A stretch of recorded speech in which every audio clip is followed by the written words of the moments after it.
So you've probably heard us in previous episodes talk about those highly allocated bottles that are absolutely worth hunting. So I guess we have to do an episode on the bottles that aren't worth hunting, right? Right. So here it goes. Stick around.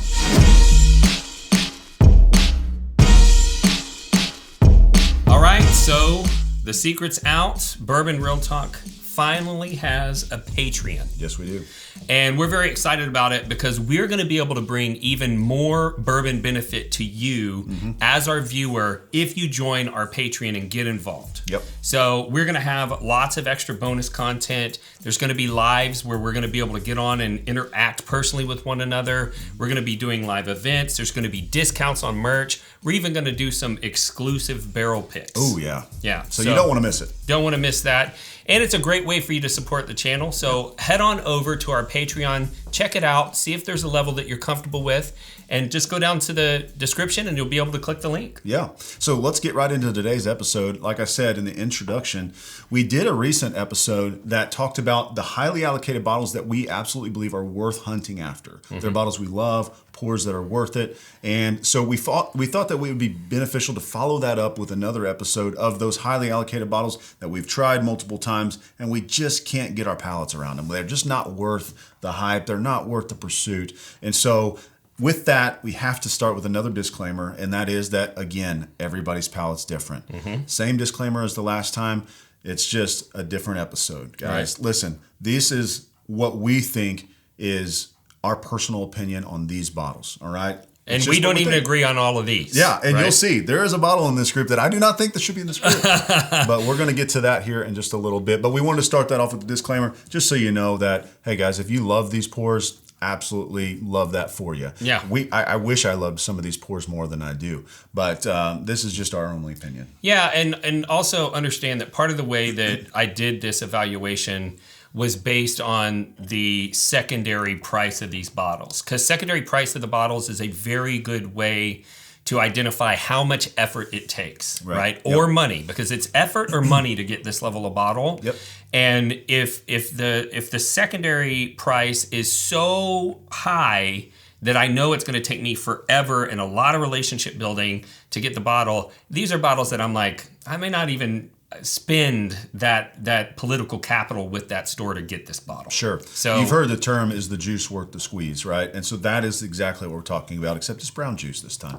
But yeah, these are bottles that either the price is crazy, the hunt is crazy, the effort, the energy, it's just not worth it in our opinion. Sure. All right, so I'll get us started off with 1, 2, 3, and 4 of our list of 11 are Pappy 23, Pappy 20, Pappy 15, and Van Winkle Lot B. Okay. All right, so let's take them one at a time. Sure.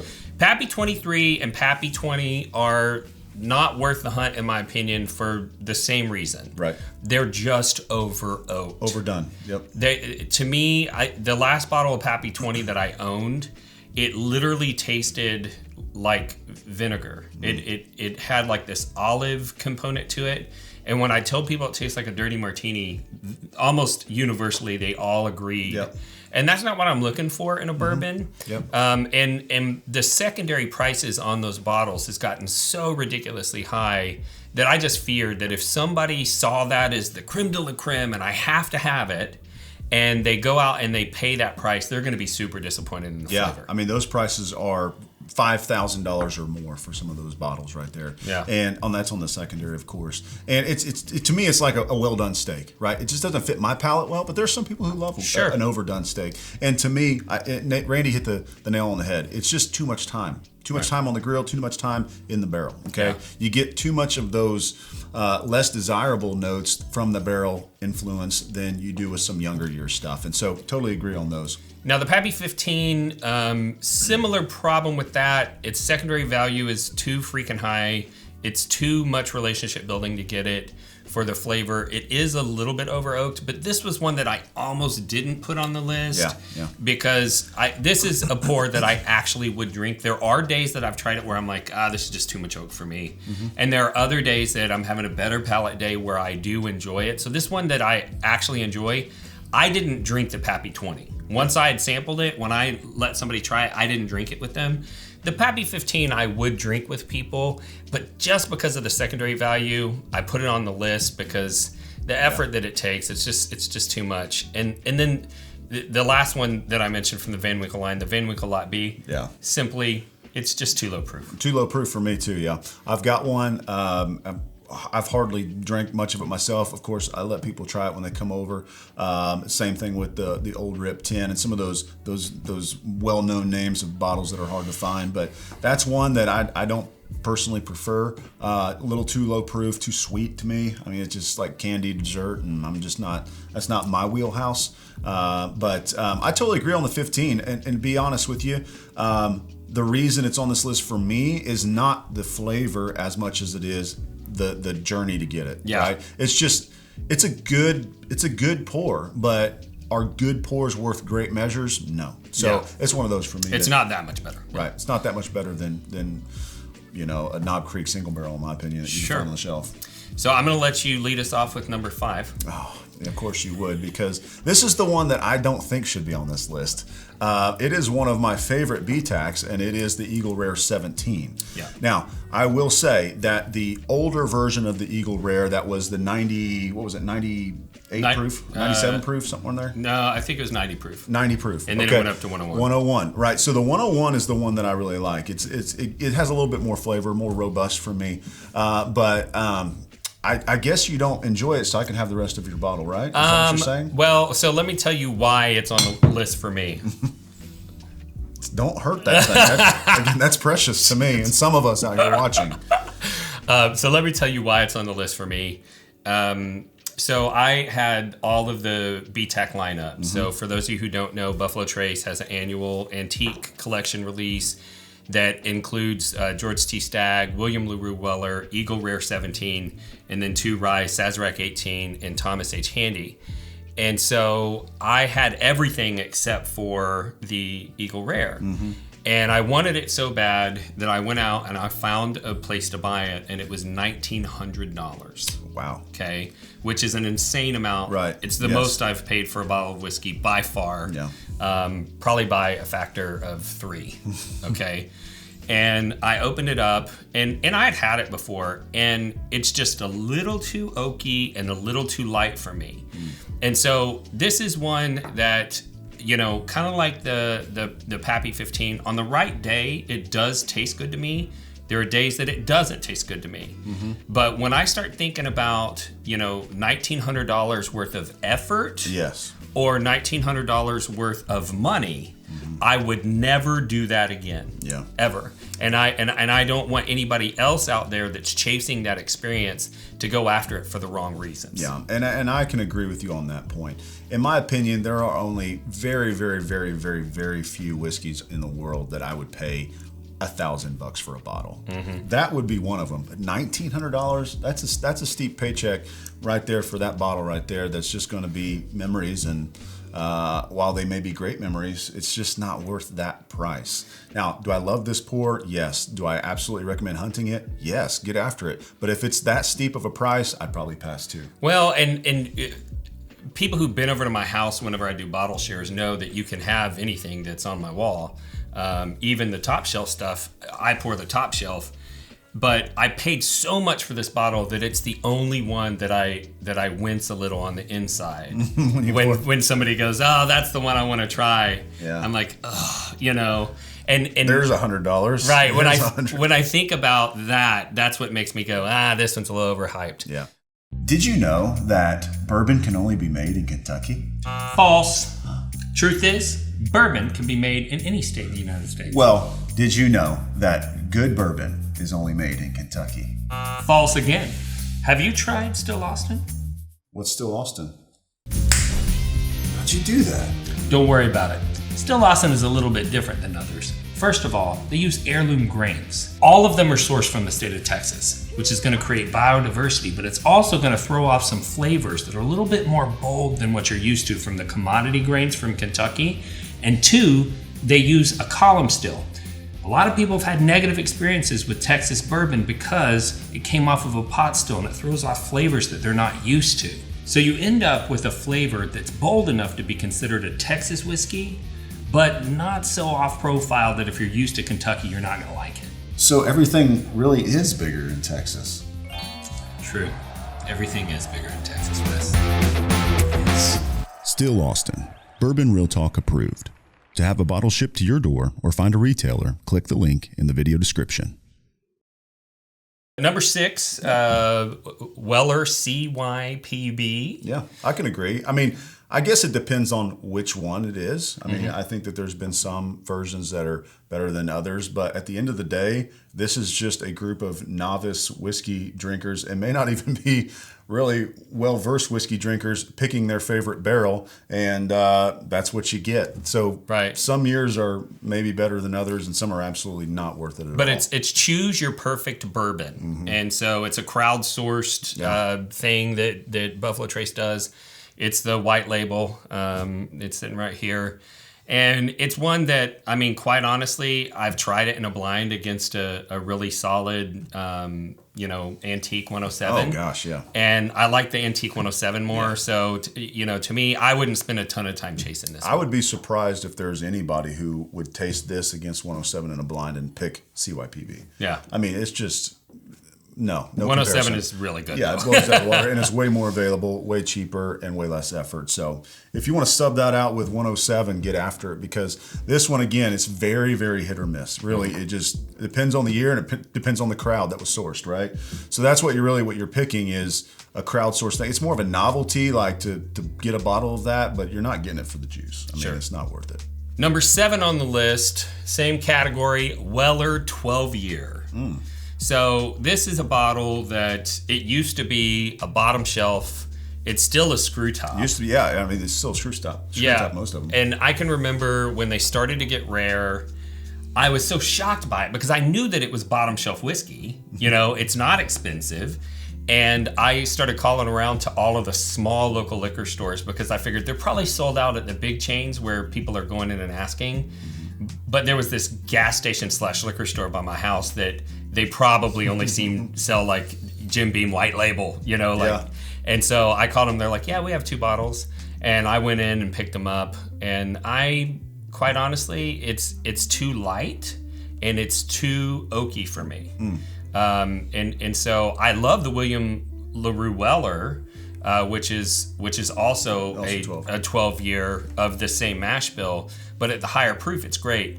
When you water this thing down all the way down to 90 proof, it just misses the mark for me. Yeah, it's very similar to the Lot B for me. It's just been proofed down too much, And I see why they have to do that, because everything can't be a William LaRue Weller. Everything can't be a Pappy or They've got to choose and pick, and then the stuff that's not chosen for whatever reason is proofed down to become some of these other labels. But that's one that is, again, at the right price, retail, pick it up. But most of the time, you're going to be seeing it at a little bit higher price point, and not worth it. In fact, I'd say that on all of these.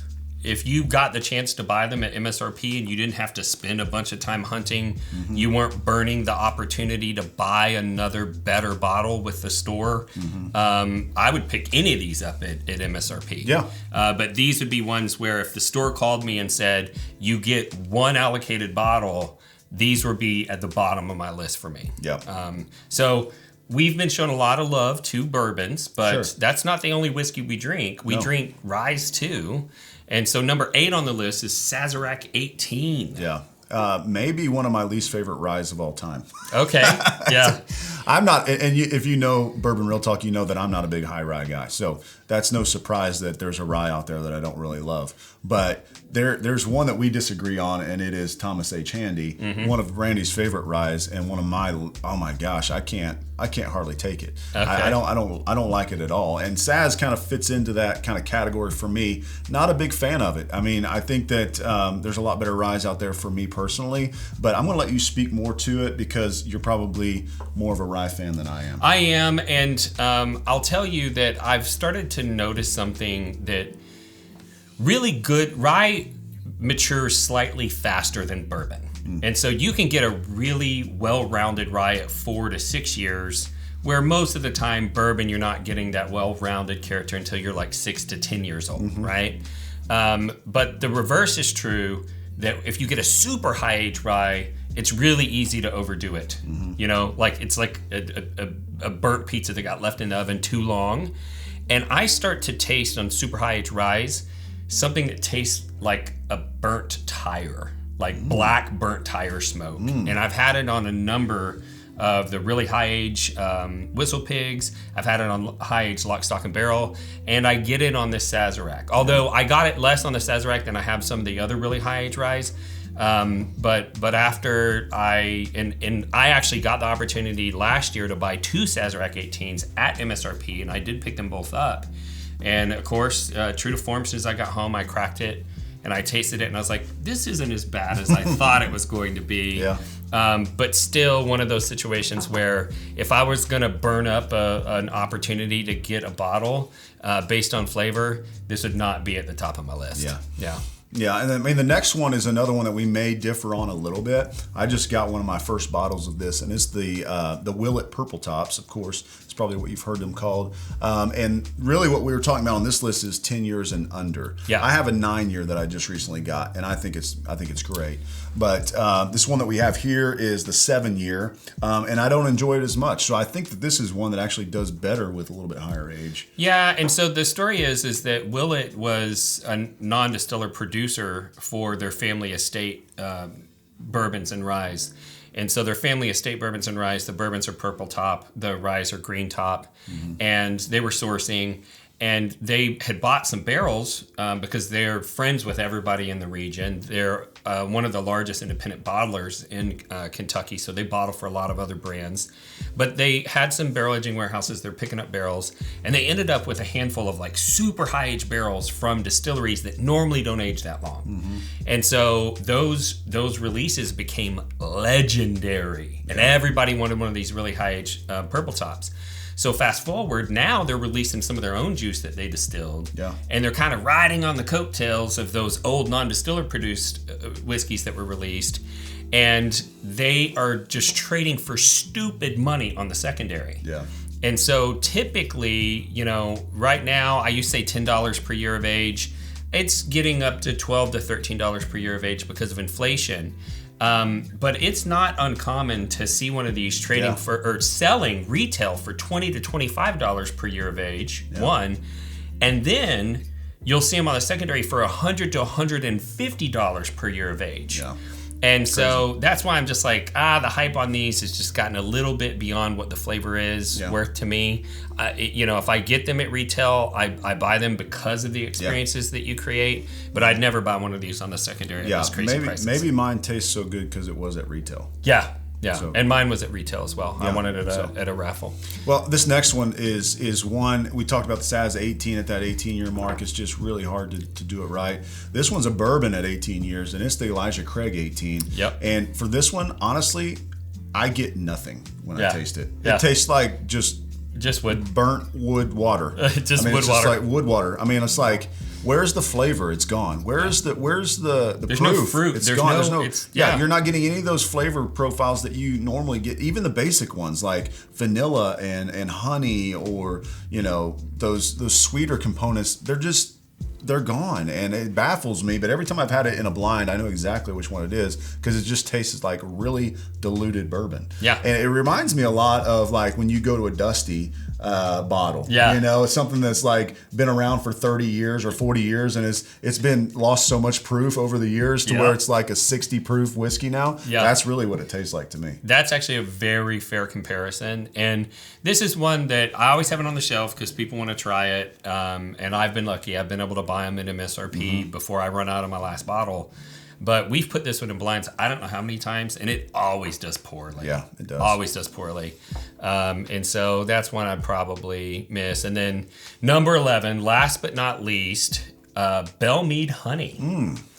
This is one, I'm going to let you speak mostly of this one because this is one that I haven't tried a whole lot. I think I've tried it once. And it was with you when we were there, right? Yeah. So we got to try it at JB's Whiskey House, I believe. Oh, yeah. Yeah. That's where it was. I thought it was at the distillery when we were there, but no. No, they will not let you try it at the distillery. We tried, and to be honest, the guy got upset we even asked. That's right. Yeah. So, but yeah, so Belle Meade, non-distiller produced product. They had some high-age MGP that they had been sourcing from years and years before. It might have been contract distilled. I couldn't tell if it was contract distilled or sourced. And it was a very popular product. And they did a honey finish project, and it took off. And of course, the whiskey was very tasty. If you add whiskey to honey, it's going to be sweet and delicious.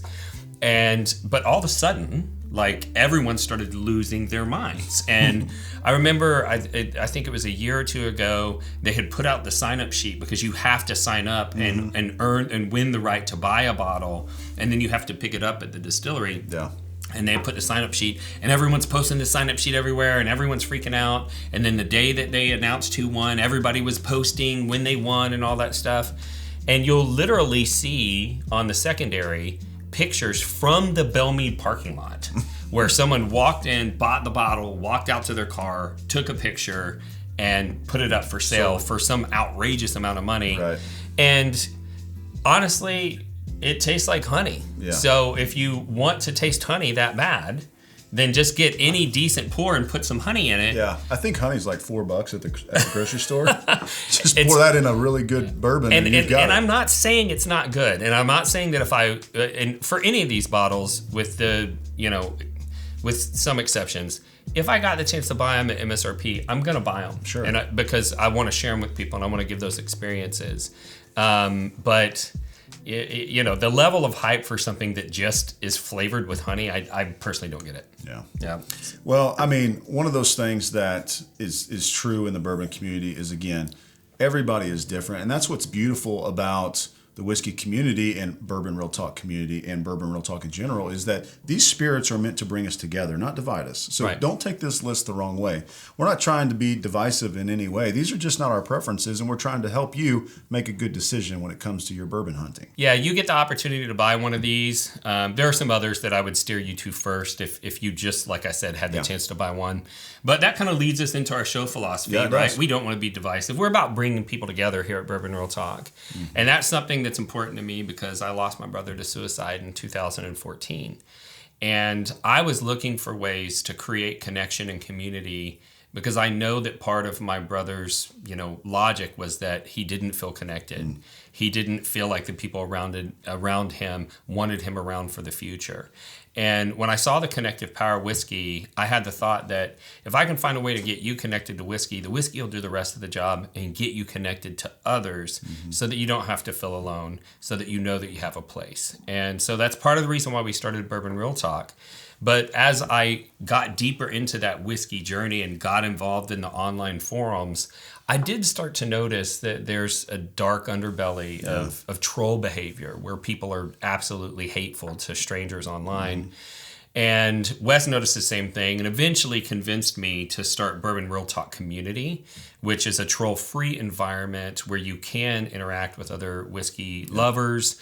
A lot of really good things going on in there, people doing favors for each other, and that's really what whiskey is all about. Yep. So seeing that hate also made me realize that if those people can hate you online, even though they don't really know you, there's nothing that keeps me from loving you online, even though we don't really know each other. And that's why we end every podcast the same way, and that's this. If you woke up this morning and you're unsure whether or not anyone loved you, just know that we love you. And we'll see you next time on Bourbon Real Talk.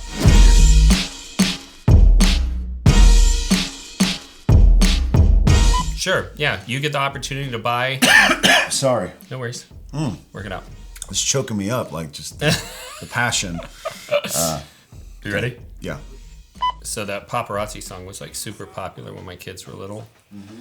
And they call my stepdad Papa Rusty. And both of my kids would sing Papa Rusty instead of paparazzi, and had no idea the song wasn't about their grandfather. It was the best. Thank you, Lady Gaga. Yeah. Writing a song about Grandpa. I'm doing it puppy Razzi for these little puppy dogs that are watching. Yeah, there's pups off camera every week. You don't even know. Yes. Yeah. They're right here, and they're usually snoring. So if you ever hear snoring, if you ever hear snoring on this episode, it's the paparazzi. It's usually Lucy. but they're both capable. Loosey Goosey Yeah. or Maggie Moosey.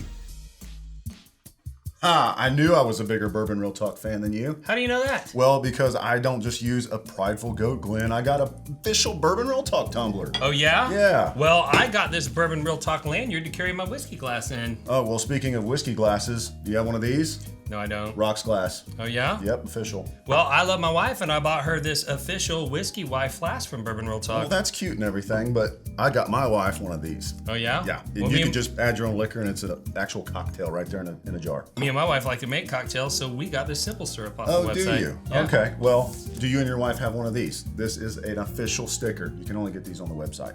No, but I do have these official coasters that have the Bourbon Real Talk logo on them, and I'm representing. Well, while you're representing those little coasters of yours, I've got an aroma kit. Do you? Yeah, so I can smell literally everything in bourbon. Everything. Well, I don't have that, but I do have this sample box that I keep all my samples in because I'm part of the community and I share samples. Yeah, but do you have Glen toppers that are officially Bourbon Real Talk? I don't have that, but I do have this large whiskey carrying case for my glasses so that I don't break them. See, I knew you had that. That's why I have this, the smaller version, okay? It packs more easily into your suitcase. Don't have to mess with that big old thing, okay? Suitcase, that's for lamos. Check this thing out. I have a Bourbon Real Talk bottle carrying bag. You can't beat that. I don't know if I can because... And on top of that, I have a Bourbon Real Talk t-shirt. I'm the bigger fan. Oh, I can beat that. Is it extra schmedium? No, I don't have an extra medium. Ha! Extra schmedium. You might be the bigger fan. You win. I knew it. So whether you're a Bourbon Real Talk super fan or simply looking for quality whiskey swag, head over to bourbonrealtalk.com today.